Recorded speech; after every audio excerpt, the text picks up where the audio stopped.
বাবা, আমাদের ঘরে তো কোনো খাবার নেই। অনেকদিন ধরে বিরিয়ানি খাই না। তুমি তো আমার জন্য একটু বিরিয়ানি আনবে? অনেক খেতে ইচ্ছে করছে। বাবারে, বনে তো সব গাছ মহাজনে কিনে নিয়েছে, তাই আর আগের মতো কাঠ কাটতে পারি না। দেখি, কাল যদি পাই তাহলে তোর সব আবদার পূর্ণ করব।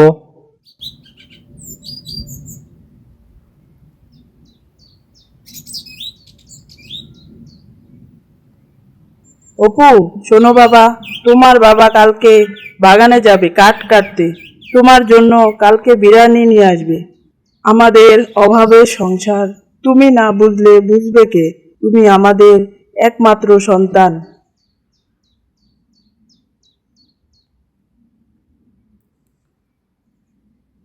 ওগো, শুনছো? আজ আমাদের অভাবের সংসার। আজ অপু বায়না করেছে বিরিয়ানি খাবে। আজ না হয় বাজারের টাকা দিয়ে ছেলের জন্য বিরিয়ানি এনে দিও। হ্যাঁ, যাই, দেখি যদি আজ কিছু কাঠ পাই তবে অপুর জন্য বিরিয়ানি আর বাজার নিয়ে আসবো।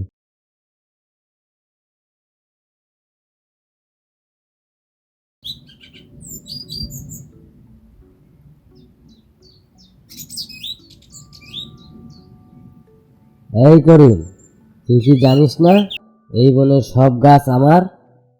তবুও তুই এখানে কেন? গাছ কাটতে এসেছিস? এই বনে কিন্তু কোনো গাছ কাটা যাবে না বাবা। না মহাজন সাহেব, আসলে ছেলেটা বিরিয়ানির জন্য বায়না করেছে।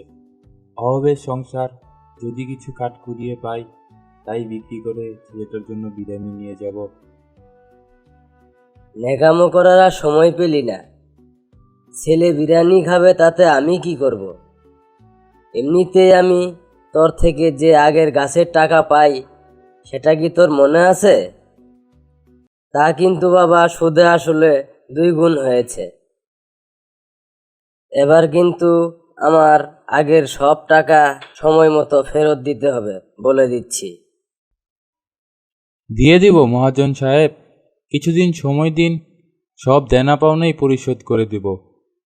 এই পচা, শুনেছিস? আমি ওকে 7 দিনের সময় দিলাম। 7 দিনের মধ্যে টাকা ফেরত না দিলে ওর বাড়ি ঘরে যা কিছু আছে সব আগুনে জ্বালিয়ে দিবি। মহাজন সাহেব, ঠিক আছে। করিম, শুনেছো ভাই? টাকা না দিলে কি হতে পারে বুঝোই তো।